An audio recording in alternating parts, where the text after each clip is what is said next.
गेल्या काही दिवसांपासून नाशिकचे टीसीएस प्रकरण देशभर चांगलेच गाजले होते.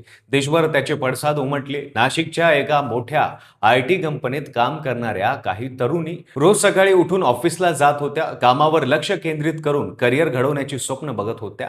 पण त्याच ऑफिसमध्ये त्याचे बॉस आणि सहकाऱ्यांच्या मदतीने त्यांच्यावर असा डाव टाकला जात होता ज्याचा त्या मुलीला साधा अंदाजही नव्हता.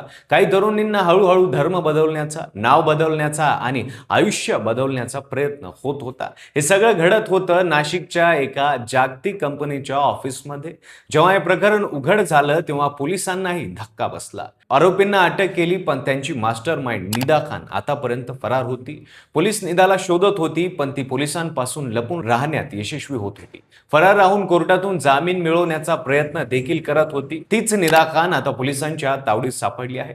तर पोलिसांनी तिला कसं शोधलं, ती आतापर्यंत कुठं लपून बसली होती, सविस्तर पाहू हे सगळे या व्हिडिओच्या माध्यमातून. नमस्कार, मी पंकज आणि तुम्ही पाहताय कसं काय. नाशिकच्या इंदिरानगर परिसरातील अशोका बिझनेस इन्क्लुमेंट टाटा कन्सल्टन्सी सर्व्हिसेसचे म्हणजेच टीसीएसचे एक मोठे बीपीओ युनिट आहे.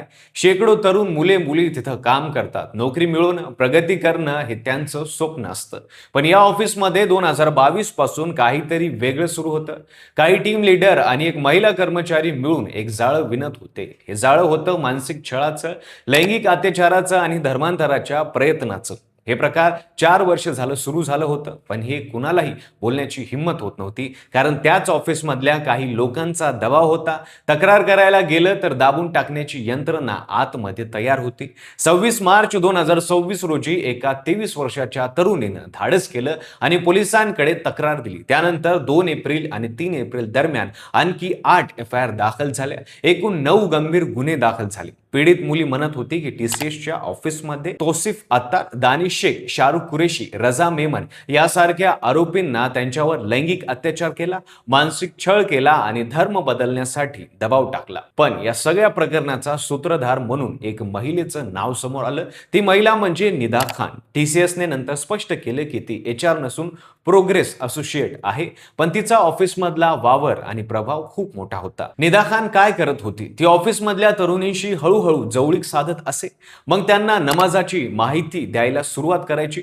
बुरखा घालणं कसं चांगलं असतं हे सांगायची. मुस्लिम धर्माशी संबंधित पुस्तकं आणि व्हिडिओ पाठवायची.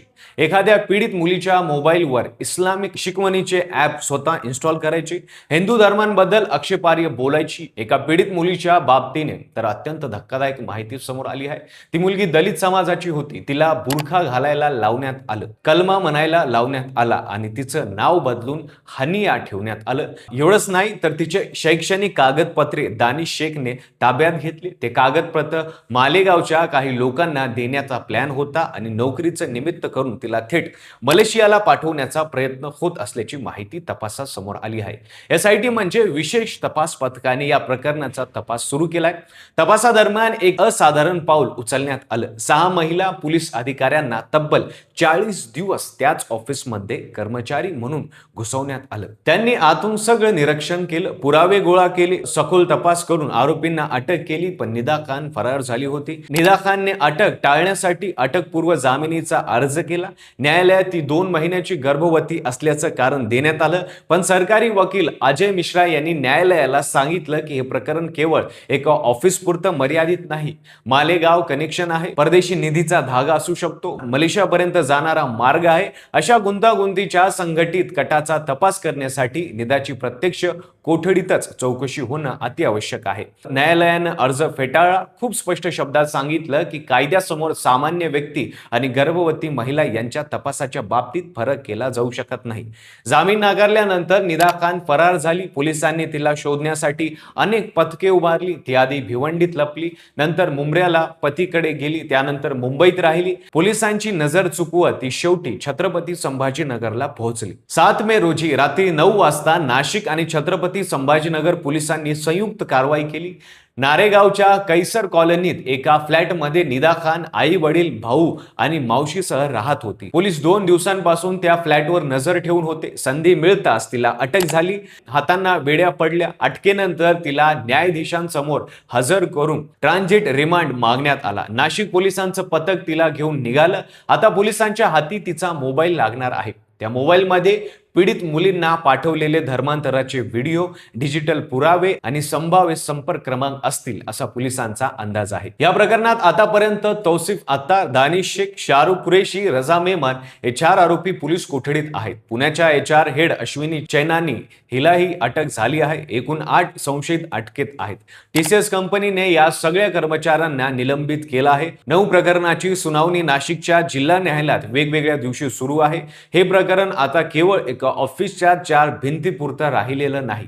SIT तपास मालेगाव, मलेशिया, परदेशी निधी असे धागे उलगडत आले आहे। हे जाळे किती मोठे आहे येणाऱ्या दिवसात समोर येईल। पण एक गोष्ट नक्की आहे, त्या तरुणींनी बोलण्याचा धाडस केला नसता तर हे कधी उघड झालं नसतं। त्यांनी तक्रार दिली नसती, न्यायव्यवस्थेवर विश्वास ठेवला नसता आणि आज निदा खान पकडली नसती। या सगळ्यात एक प्रश्न मात्र विचार करायला लावतो, देशातल्या कित्येक कार्यालयामध्ये असे किती निदा खान अजूनही बसलेले असतील, त्यांच्याबद्दल कुणी बोलत का नाही? निदा खानला पकडले असले तरी पोलिसांच्या हाती काही माहिती लागेल का की निदा खानने सगळे पुरावे नष्ट केले असतील? तुम्हाला काय वाटतं ते कमेंटमध्ये नक्की सांगा। व्हिडिओ आवडला असेल तर लाईक करा, चॅनलवर नवीन असाल तर चॅनलला सबस्क्राईब करायला विसरू नका आणि पाहत राहा फक्त कसं काय।